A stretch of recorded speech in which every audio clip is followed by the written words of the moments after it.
Welcome to the Trad Dads podcast, where we examine cultural and political issues through the lens of traditional thought. This week, I wanted to provide a reading of Chapter 6 of Father Heinrich Pesch's book, Ethics and the National Economy. Chapter 6 is on the determination of prices and incomes.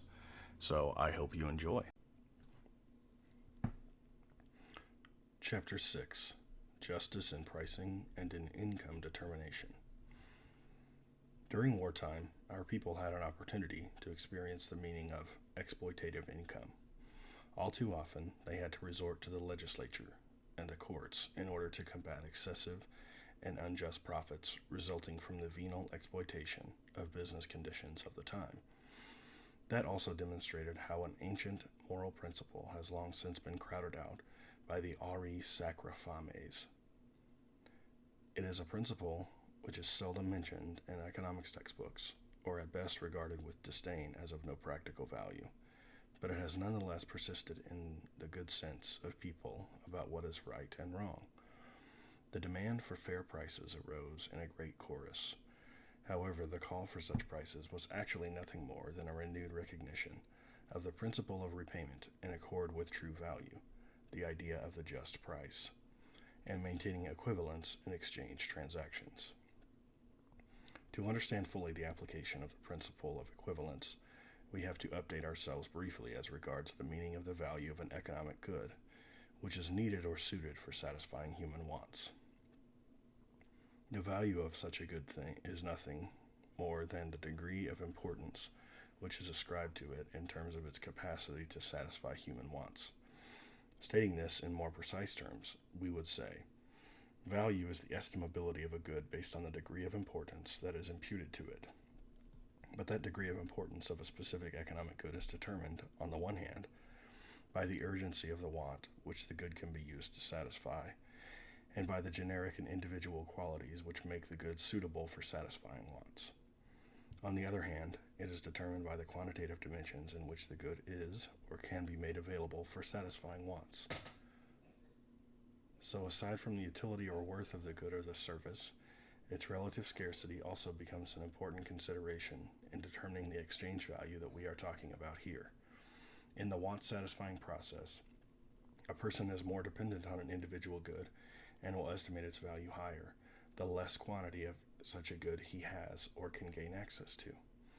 These factors are all decisive in determining the level of exchange value. Inasmuch as we are limiting ourselves here to brief summary observations, we may move on now to establishing the principle of repayment according to value in terms of its importance for exchange transactions, as well as for income determination. The basic principles involved here are two. The first arises from the nature of exchange itself, and the second derives from the nature of society which operates on the basis of division of labor. 1. Justice in price formation. Exchange is not gift-giving. Therefore, it does not involve merely an exchange of goods, but an exchange of values. What is to be noted carefully here is the word exchange. No one, at least not as a general rule, is trying to give something away when we are talking about exchange, and therefore no one intends to suffer a loss of some of his wealth in the process. But that is precisely what would happen if the exchange value of the good which a person offers in exchange is less than the exchange value of the good he receives in return. Or, in other words, if he paid too high a price, exceeding the value of the good which is offered in exchange. Certainly the specific use value of the individual good to a person who wishes to acquire it in an exchange transaction is higher than the use value of the good which one is prepared to offer in exchange for it. Otherwise, one would not bother to engage in the exchange transaction. For the businessman, the money which he gets in exchange for his wares is of greater importance than the possession of the wares, and on the other hand, the buyer prefers possession of the wares to continued possession of the money which he offers to pay. This disparity in individual use values, which provides the incentive for both parties to engage in exchange, is by no means, however, a measure of the commercial value or the exchange value of goods and services. It gives rise to the desire to possess goods and services. But it does not dispose a person to suffer a loss in value, except in cases where the want becomes so intense, either due to personal craving or dire need, that the buyer is either willing or forced to buy at a loss to himself. However, these represent exceptional, and as a general rule, quite abnormal situations where exchange borders on extortion. In any case, it is not possible to derive a general principle or a law of exchange from them. We have to bear that in mind in opposing the viewpoint of those who would be willing to base price determination solely and totally on the consensus of the parties to the exchange. It is the willingness to enter into a contract that gives rise to the contract. Even when someone exchanges fake goods for genuine ones, there is consensus at least extrinsically, even though each party intends to put one over the other. But we may not conclude from this that under normal circumstances, anyone is prepared to suffer a loss in value in the course of an exchange transaction. On the contrary, if a person becomes aware that he has suffered such a loss, then it is far more likely he will try to extricate himself from the consequences of the alleged consensus. What remains true is the fact that within the range between the pretium infimum, lowest price, and the pretium summum, the highest price, where the market price is established, the determination of the value is left to the common appraisal of the parties to the exchange, agreed upon or conventional price, so long as there is no market price established by the judgment of society or an officially set price. But even where this is the case, as a rule, one party will not be inclined to allow the other to make exorbitant gain at his expense. The objection which is commonly raised against the doctrine of the just price is that it is impossible to determine such a price.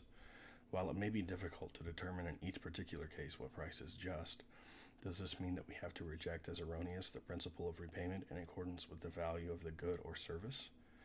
And is the problem really so great that it becomes impossible to apply it in practice generally? In the economy of medieval cities where production tailored to consumer order predominated, and where the product was sold directly to the consumer, the just price was considered to be one which covered costs and assured the craftsman a profit that was sufficient to enable him to live according to his station in life. That the medieval economy did not rule out profit is clear from the magnificent cathedrals, city halls, and hospitals for the construction of which savings were expended during the Christian Middle Ages.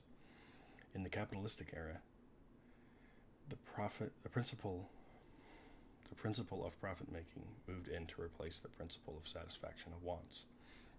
There can be no moral objection to a merchant deriving the kind of profit that is normal for the country or occupation, or even to his earning a higher profit, so long as such profit comes from the value of what he provides.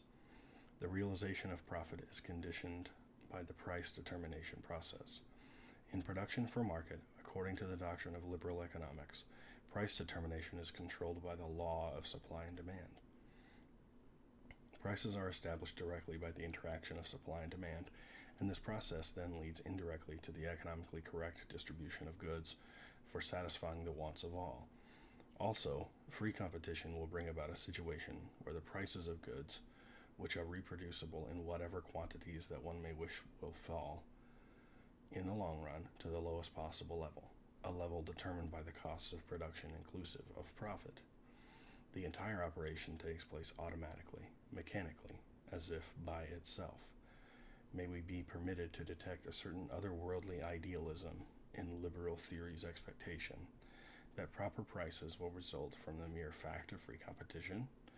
That might indeed be the case if supply and demand always reflected the supply of goods that is actually on hand, or at least reproducible, as well as the actual wants of consumers at the time. As a matter of fact, however, supply and demand are not causes which operate as if by natural necessity. There is no natural law of supply and demand, and no mechanism for price determination.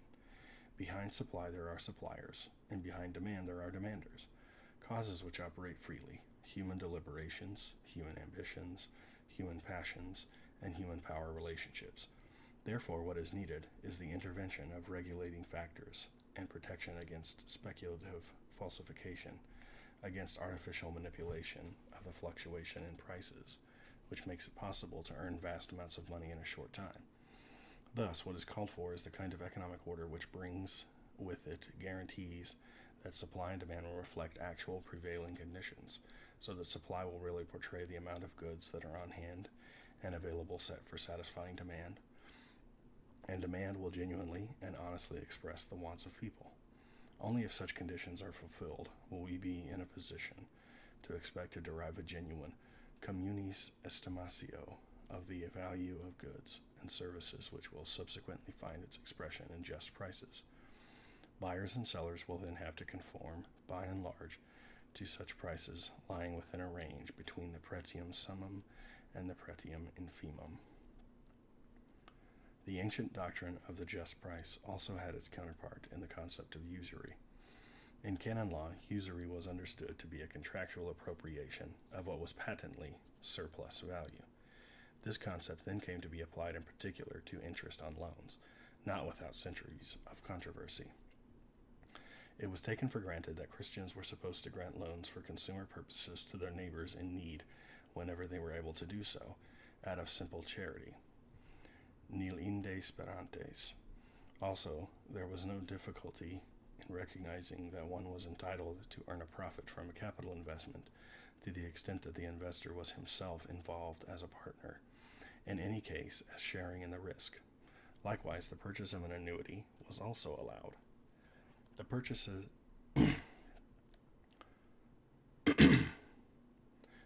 of an annuity was legally distinct from a loan. Here, capital did not have to be repaid.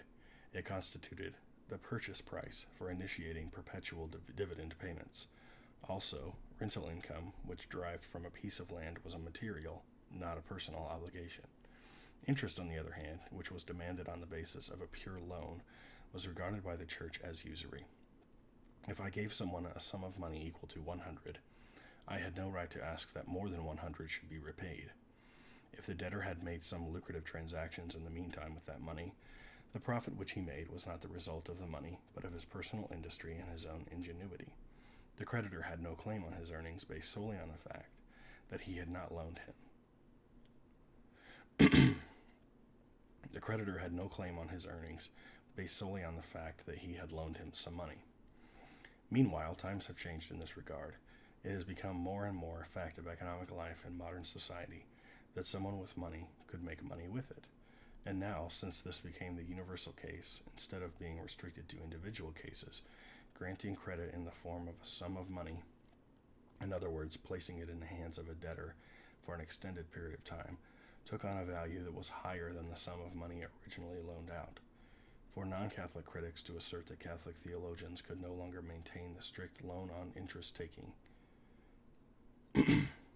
For non-Catholic critics to assert that Catholic theologians could no longer maintain the strict ban on interest-taking because the financial operations of the Roman Curia came to be based on money exchange is completely false.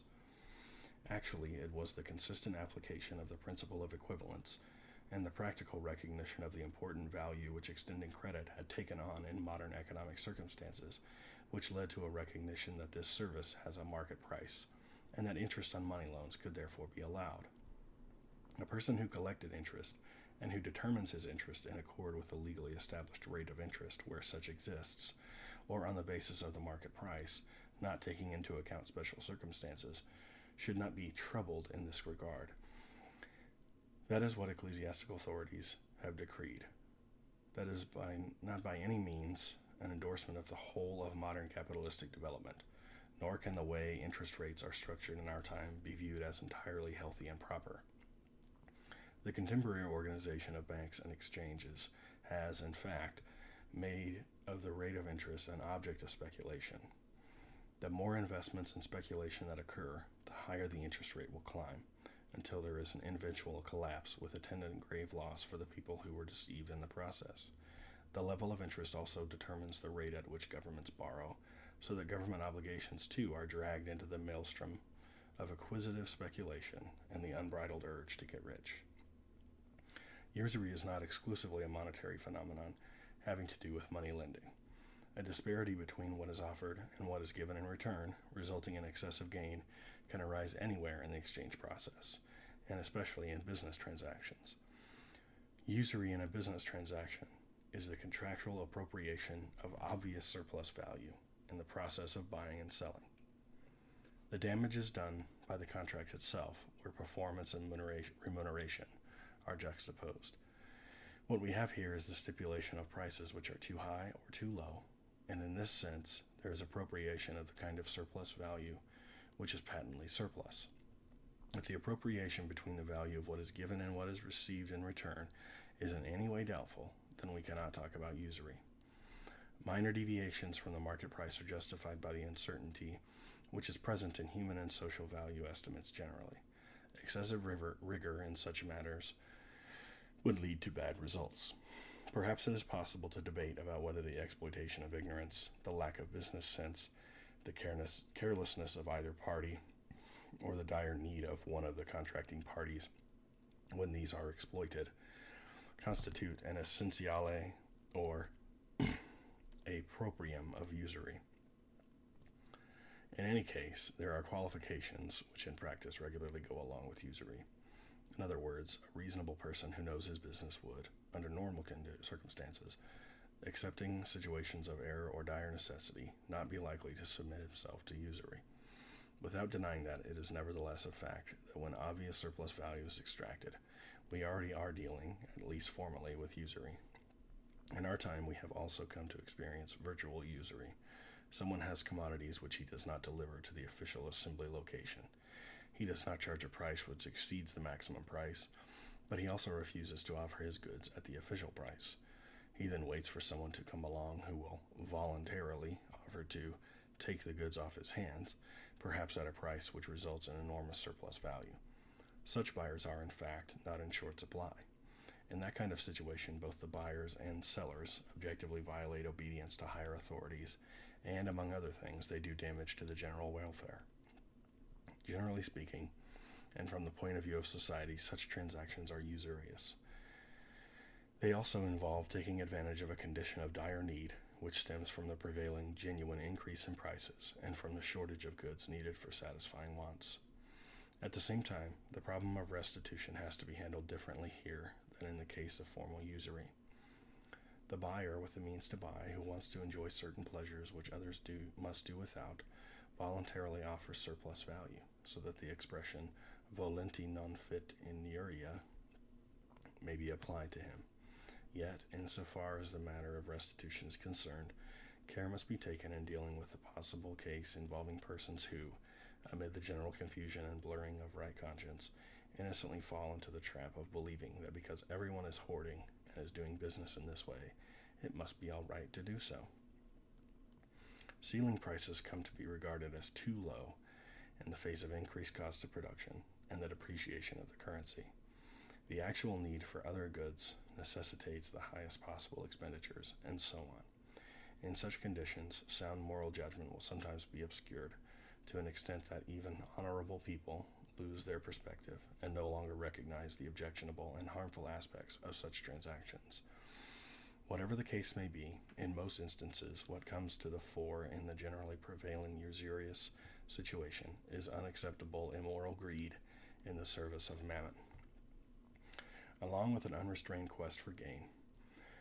As the Austrian bishops wrote in their pastoral letter, we find people today for whom the war is not the enemy of mankind, which buries millions, but a great opportunity to get rich. Such persons are, in fact, the inveterate enemies of social order, a scourge that emanates from the war for the poor in particular, but also for the entire nation. There are a number of very lucrative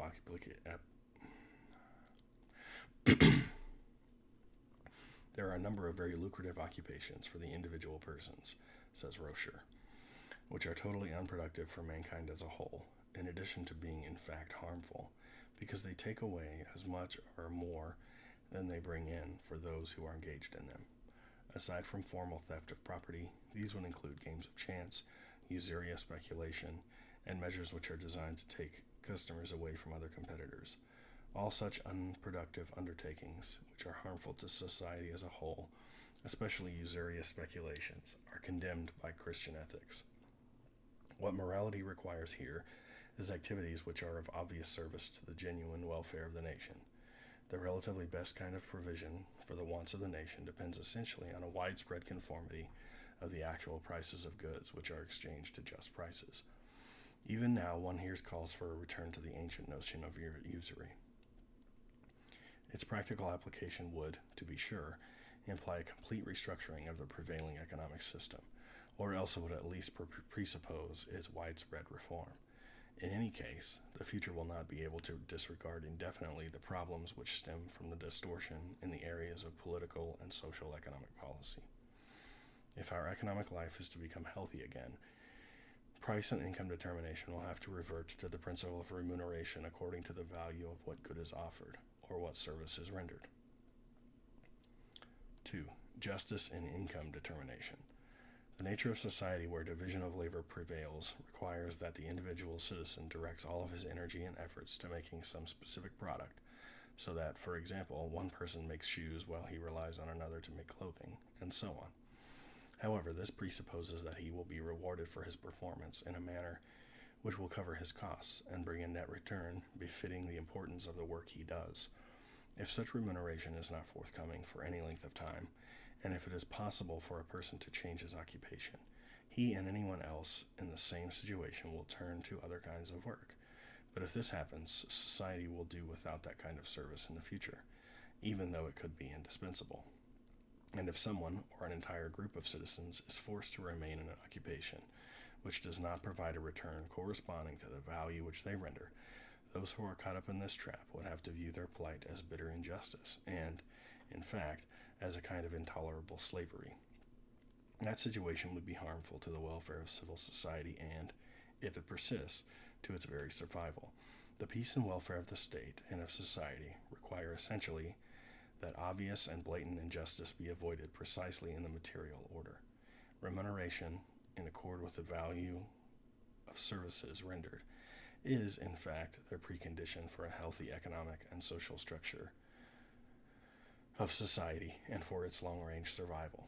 As for the purely spiritual services of the priest, naturally the principle of temporal remuneration does not apply.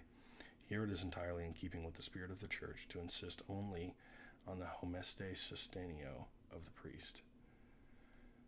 The spiritual estate is, as a matter of fact, not an acquisitive occupation. Riches, large incomes, and opulent lifestyles at the expense of what were perhaps the poorer sectors of the population have always proven to be a grave misfortune for the Church, for monasteries, and for priests. Excessive riches in the Church inevitably fall prey, eventually, to some kind of secularization process. Really prudent persons who understand the signs of the times have, therefore, always warned that such wealth, where it may still exist today, should be placed at the disposal of the people and in their service. Bishops, priests, and religious orders, however, especially in our times, should be content with the kind of humble, simple living which alone reflects the Spirit of Jesus Christ and His Holy Church. Moreover, they should never forget that when they preach mercy, they must also practice it. State officials derive income for their services in the form of salaries which befit their status and rank, and they also have pension rights.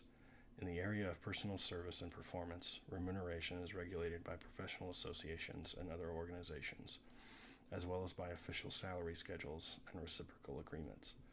The idea that pay must be measured in accord with the importance or the value of the services involved prevails here too in the decisions which people make regarding such matters. This does not rule out the possibility of a Maecenas offering his great gifts freely in the promotion of art and science. It is perfectly clear, however, that the principle of remuneration, according to value provided, must apply when we are dealing with reciprocal services having monetary value, and with economic occupations and commercial transactions. Here is where this of decisive importance. Here is where this is of decisive importance for the welfare of the entire nation.